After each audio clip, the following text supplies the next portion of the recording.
నమస్తే అన్న, అందరికీ నమస్కారం.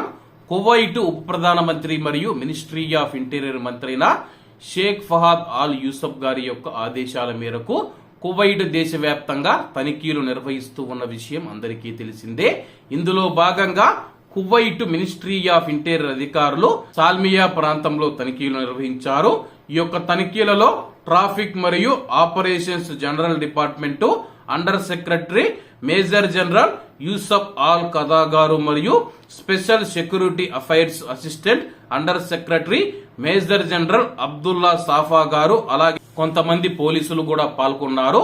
అలాగే ఈ యొక్క తనిఖీల సందర్భంగా 2763 ట్రాఫిక్ ఉల్లంఘనలు జారీ చేయగా రెసిడెన్సీ మరియు కార్మిక చట్టాలను ఉల్లంఘించిన వివిధ దేశాలకు చెందిన 30 మంది ప్రవాస పురుషులను మరియు 28 మంది మహిళలతో సహా మొత్తం 58 మంది వాంటెడ్ వ్యక్తులను మరియు ప్రవాసులను అదుపులోకి తీసుకున్నామని చెప్పి, అలాగే 10 వాహనాలను స్వాధీనం చేసుకున్నట్లు అధికారులు తెలియజేశారు.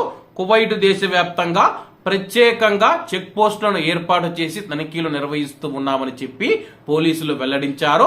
కాబట్టి కువైట్ లో ఉన్న భారతీయులు ఎవరైతే ఉన్నారో మీ యొక్క ప్రాంతాలలో తనిఖీలు జరుగుతూ ఉన్నాయా లేదా అని చెప్పేసి కామెంట్ రూపంలో తెలియజేయాలని కోరుకుంటూ, అందరూ బాగుండాలి, అందులో మనం ఉండాలి. అందరికీ నమస్తే అన్న, జై హింద్.